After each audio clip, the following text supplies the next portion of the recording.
The hybrid workforce is here to stay, and it requires real-time visibility, control, and rapid response of every endpoint, whether it's in the office or home. Tanium offers an endpoint management and security platform built for the most demanding IT environments. Many of the world's largest and most sophisticated organizations, including nearly half of the Fortune 100, rely on Tanium to deliver unmatched endpoint visibility and control. Whether you're preparing for zero trust or protecting your network from supply chain risk, Tanium empowers technology leaders to achieve greater agility, efficiency, and confidence. Learn more at securityweekly.com/Tanium.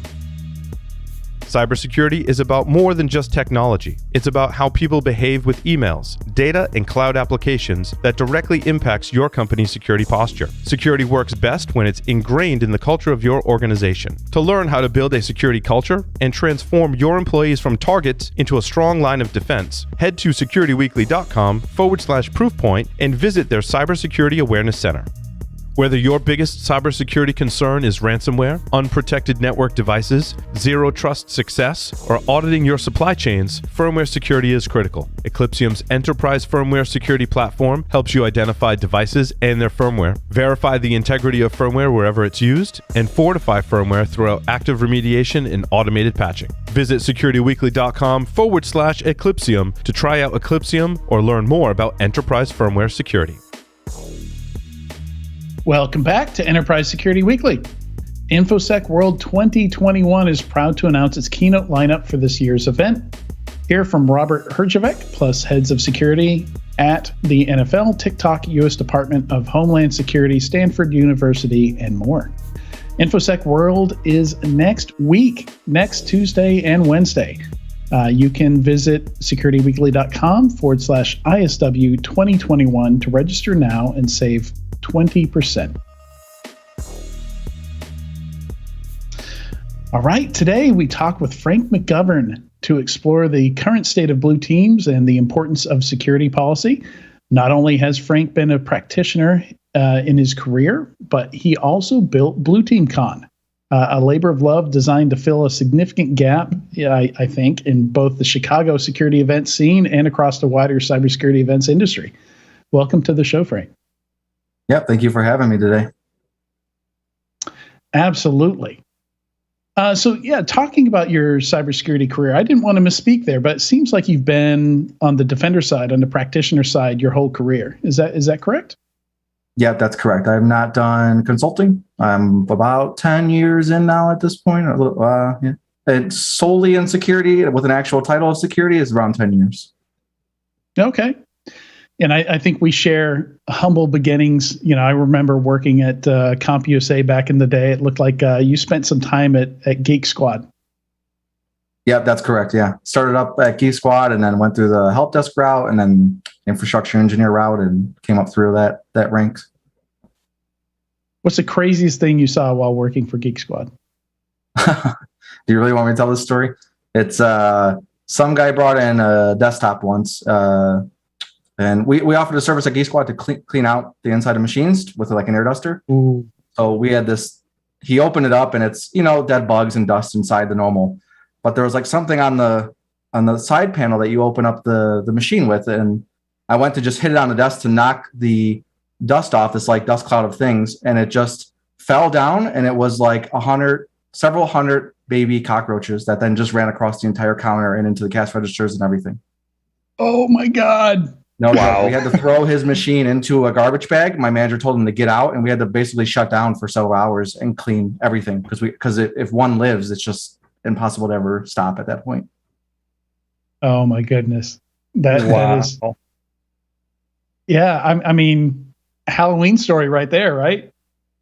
Jeez. Yeah, it was not pretty at all. So, Adrian, I know we're supposed to be interviewing the guest, but since you brought up that question, do you have any other stories from your time back in that day? Similar? So CompUSA, I didn't work on machines like that. That was what I aspired to do. And I got my A+, and I really wanted to work, because they made like double what we did, the guys that fixed the machines at CompUSA. I remember once the founder of big local I'm blanking on the name of the company now. It'll come to me. But yeah, I get some interesting people coming in, like the guy who wrote Men in Black, who made the original comic, would come in from time to time because he's based in Knoxville. Cool. Yeah, it was Jim Clayton. That's who it was, of Clayton Homes and Clayton Bank and all that, would come in and gave me his business card, and I never used it, but he's supposedly one of those entrepreneurs that never forgets a face, that kind of thing. And I helped him buy all the stuff he needed to digitize his records.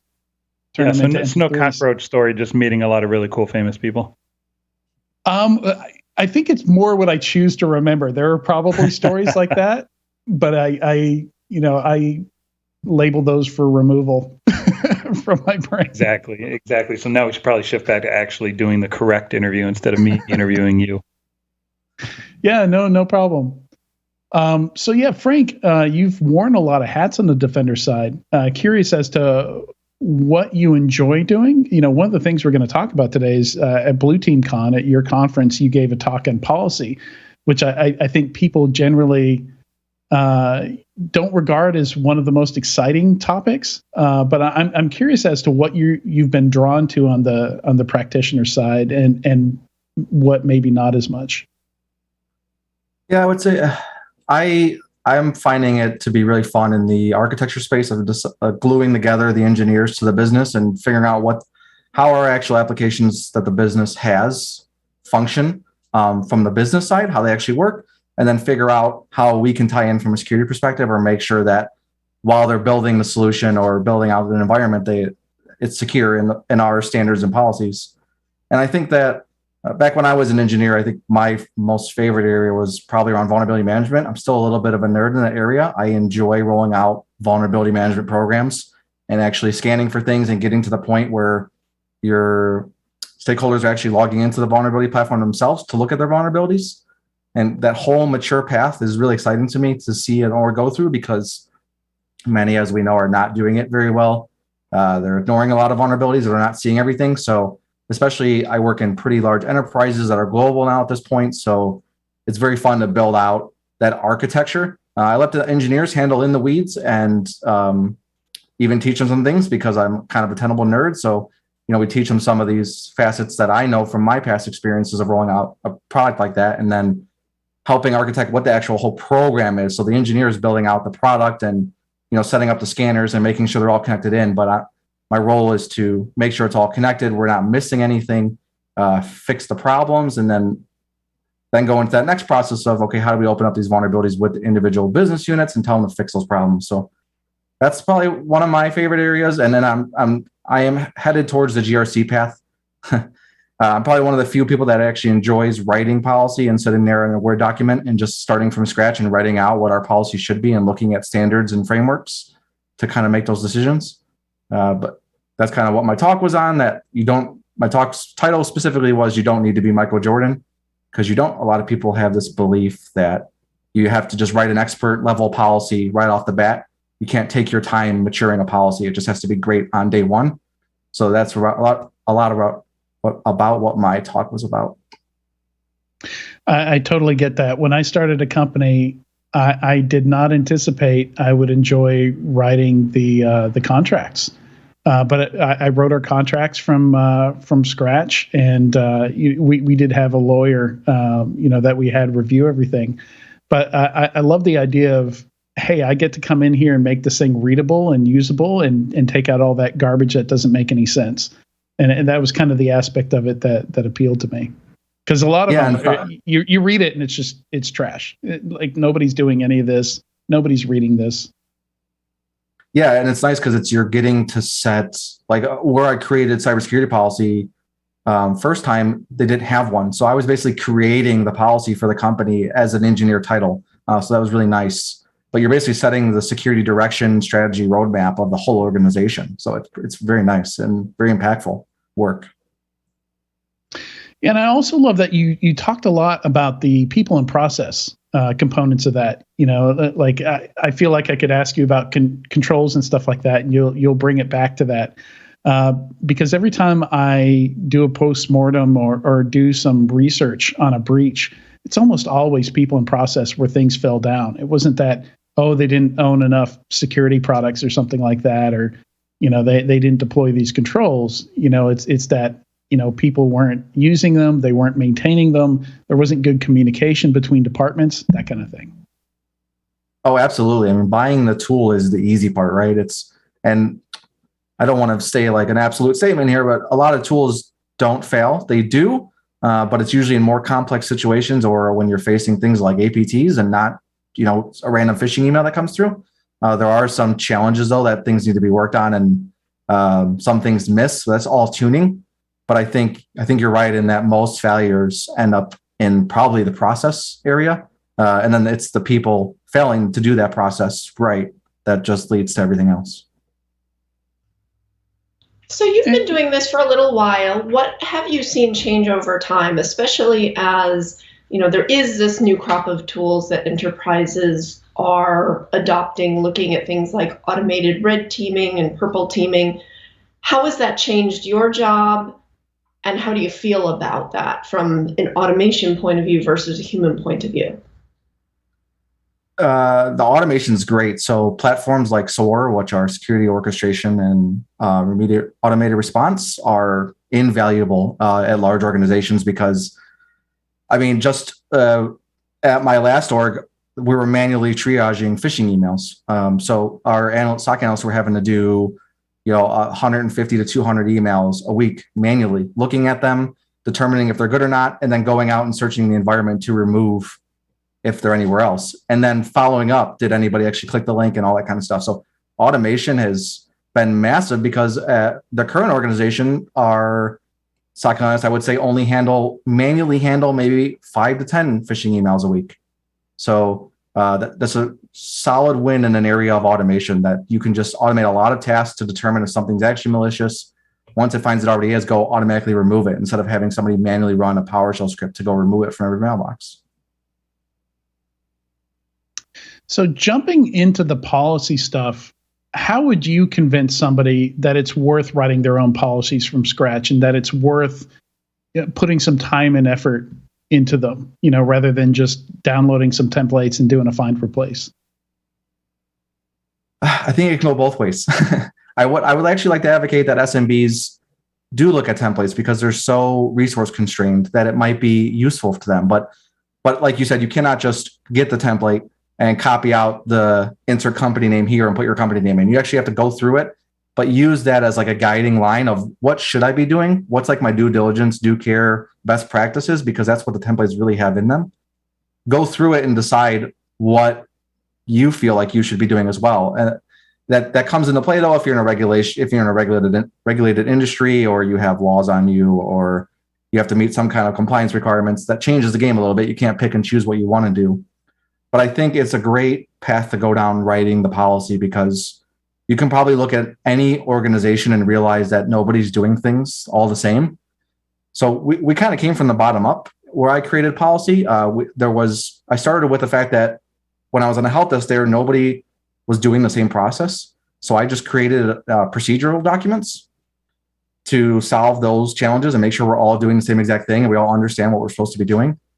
So then I eventually pipe that up to be policies where, you're supposed to be following these SOPs for what you do. And here's what we have to adhere to on our standards and controls in the environment.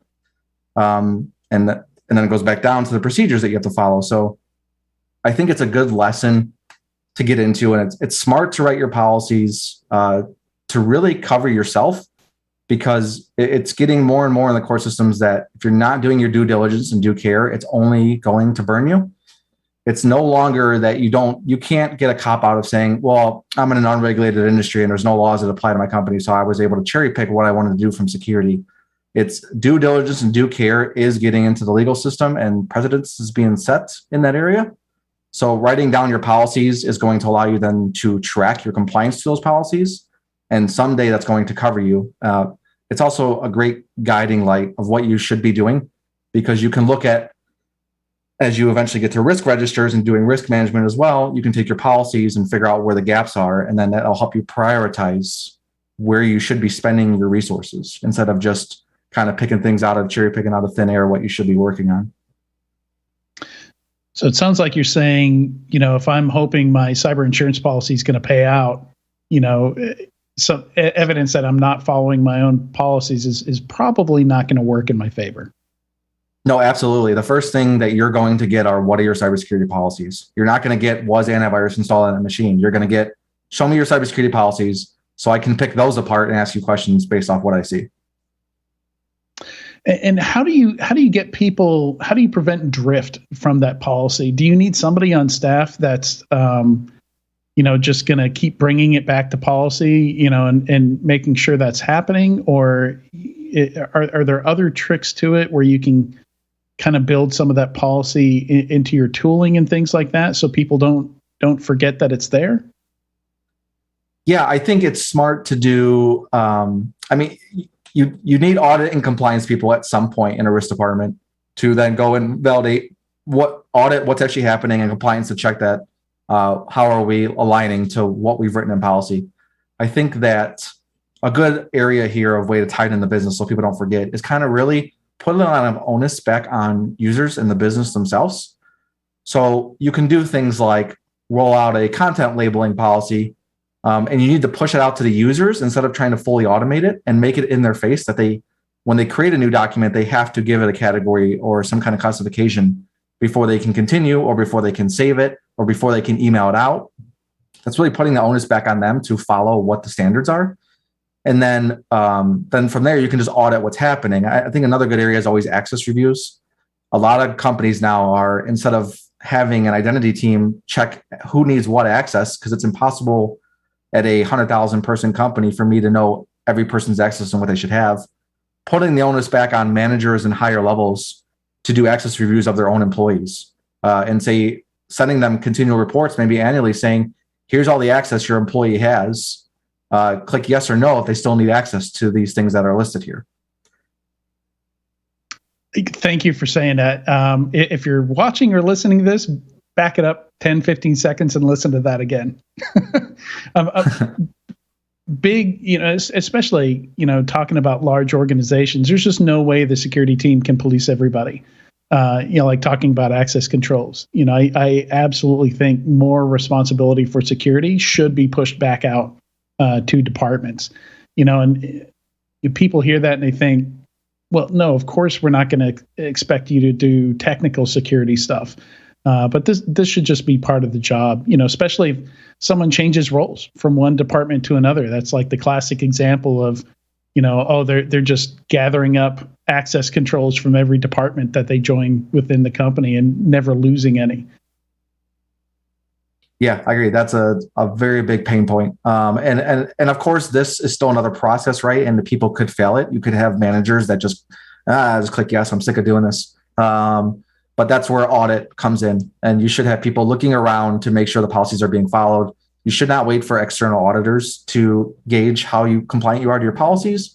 You should be having a person in your environment, or a team, ideally, depending on your size, audit what's happening by just going around and looking at policy and just saying, show me 5 examples. So for instance, if your policy says that we log all firewall events, well, an internal auditor, one day, their task could be, let's talk to the network team or security team, whoever's in charge of the firewall.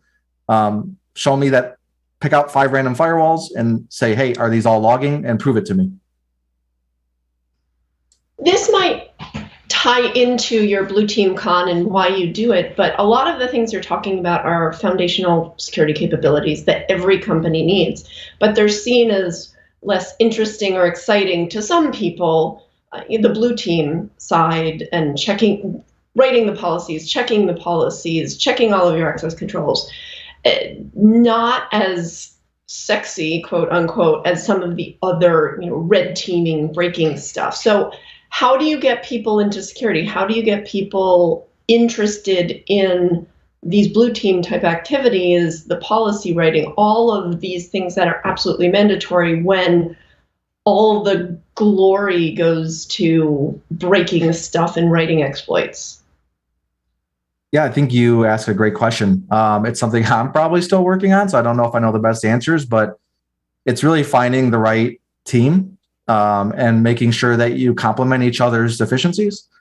So if you can find somebody that really loves writing, that's the niche they should go into. But you're probably going to have someone who's more of a level 100 nerd and wants to be in the weeds, programming those vulnerability scanners to look for vulnerabilities. It really depends on people's personalities, and that's what being a leader and picking out those personality traits that people value and are most interested in is useful. Because I think you're right in the fact that a lot of people do not consider some of these areas very sexy. They want to work on whatever the new shiny is and the next greatest thing. But like you said, a lot of these issues are foundational basics that we should be doing in security, and a lot of orgs are not, because they're already working on what they should be working on 3 to 5 years from now, not right now.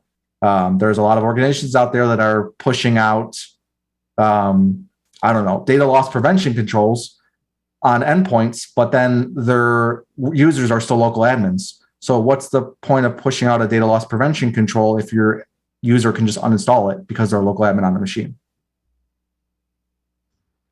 Yeah, exactly. I just wrote a blog post this week, and you just said what I said about a different technology in different words. You have to do your foundational stuff first, because otherwise all of the anything else you do, all the processes and procedures don't matter if you're not covered at the ground level.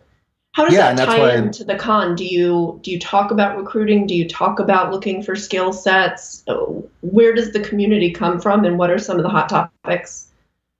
Yeah, so the goal with Blue Team Con was really to foster an environment that was safe, inclusive, and everything for people that are defenders. Because what we noticed was a lot of the conferences that are out there around security are more hacker cons, or the ones that are defensive are very Department of Defense focused, or they're very vendor driven. So it's just the vendor really pushing their own product. So our goal with Blue Team Con was like, why do we not have such a more laid back conference for defenders? All the ones that do exist are sometimes a little more rigid. It's more like you just sit down at a table for a whole day and watch a few speakers and you leave. We wanted to build that hacker con mentality for defenders and kind of build family. So I think by kind of just doing that and creating what we call this lobby con and this ecosystem of fun, it's more laid back. You can come wearing pajama pants and hoodies. You don't have to come wearing a button-up shirt and slacks and a belt. I think just by building an environment like that and letting people find themselves by talking to others that are doing work is the way to probably make some things more sexy, because everyone is a salesperson for what they love. Even though everyone probably hates to hear that, they don't think they're in sales, but you are sales for what you love, because it's what you talk about the most. It's what you get excited about, and people can feel that radiation. So if you have someone at a conference giving a talk on policy, making it fun, I think during my talk, I made people laugh a few times. I kind of broke it down and made it easy for them. I think by knocking down some of those barriers and kind of making people realize it's not so boring and it's really needed, though, is the way to get it in the door, and people take it more serious and have more fun with it.